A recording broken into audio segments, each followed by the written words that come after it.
So we'll see how this works out. Still working off of a different computer. I had to send my computer in to get fixed. I've been working off of a really old one here, so we'll see how well this plays out. But interesting stuff I've been looking at, all with respect to inflation, because inflation is still the big conversation, still things they're talking about, the expectations of where things are going to go, and very interesting data. And what's funny is how some of this stuff is not really coming out mainstream. I'm seeing it through other sources that's popping up in obscure areas. But consumer inflation expectations in this article, it says that it's expecting to hit a 40-year high, which, and this comes from the consumer side, right? It's not coming from the other reporting areas, right? Most of this we get is all going to be stuff that comes through from government sources, right? They're going to be, the Bureau of Labor Statistics and others going to give us this data. But where are they serving, right? But when you get into and start serving the consumer themselves, start to see that their expectations, yeah, they're up there. They're quite a bit. In fact, a lot of things have doubled as far as the expectations for what the consumer thinks are going to happen to their cost of living. Now, when you look at inflation, you've got the Fed trying to get it back down to that 2%. But that's 2% year over year, guys. Their target is prices only go up 2% year over year. That doesn't mean it goes backwards. I think there's this misconception or this understanding of what the prices of things are going to do. We've already absorbed an enormous amount of inflation. Costs have gone up significantly. For costs to go down, you have to see an oversupply of goods and services and an undersupply of capital, but that's not happening. The supply of goods and services continue to shrink, or at least the goods we're talking about, especially now when you have, well, we just overcome the threat of the port, but if that did come through, that'd even shrink the supply even more. But the supply in housing, supply in everything is not to the extent of what people have available to them in capital to spend. And I know that doesn't ring true for the average worker. The average worker, your wages are not going up to keep up with the cost of living.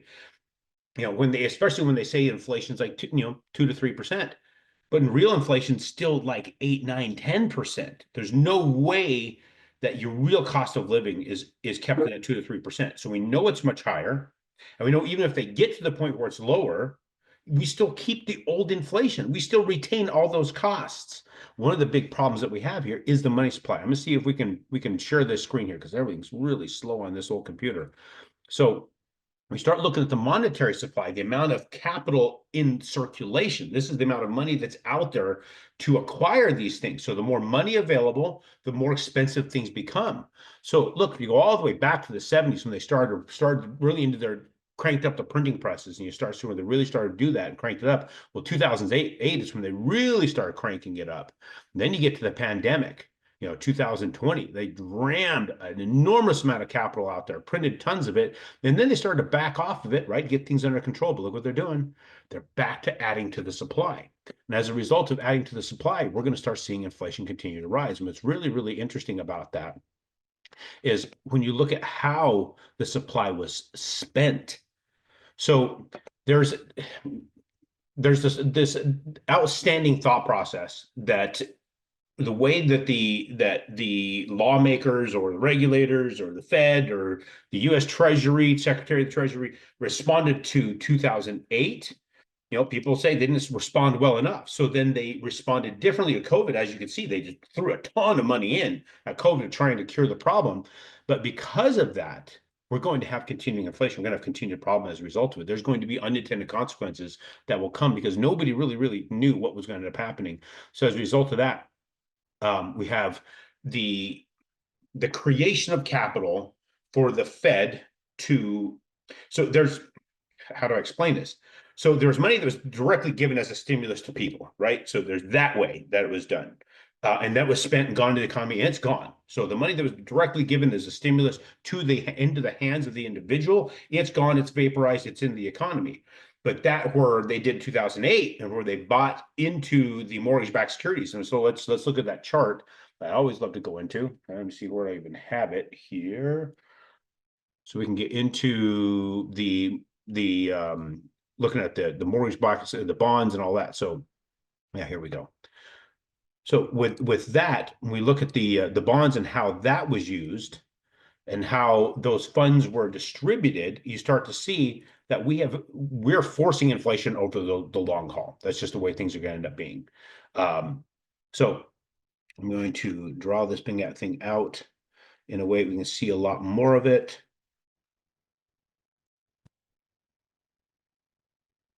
Again, is this computer slow as hell because it's been around a while. I've had this thing for years and it's my backup.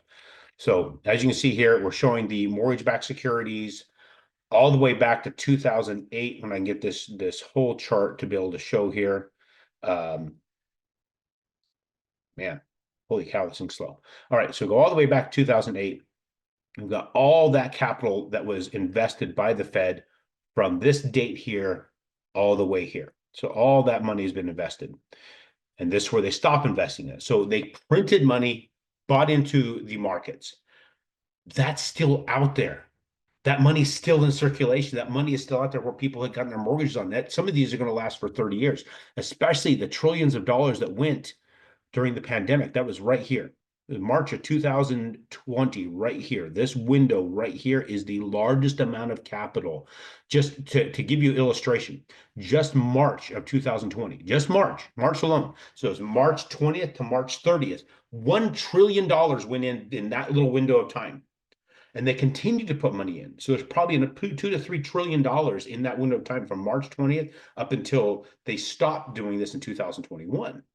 That window of time, that's a significant amount of capital, right? That's probably 1/3. And I'm guessing off the top of my head, 1/3 of all the money invested from 2008 to 2021. That was $8.9 trillion. Well, look at that window. They did 1 trillion in 10 days, and they kept that going up until the end of October 2021. That year and a half-ish, that could be, I'm guessing, $3 trillion.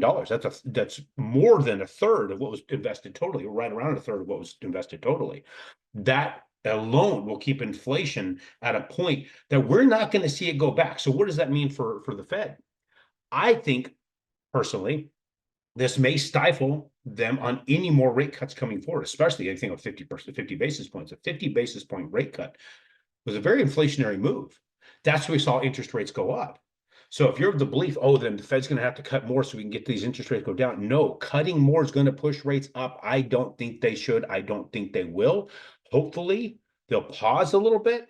There is argument that they may even have to raise again. I don't know if that's the case, but I'm just spouting off what I'm reading and what I'm seeing and what I'm thinking, because I've been thinking it for a while on the rate cut scenario.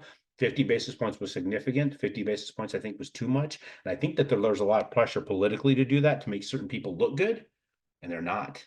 It's not coming out real well.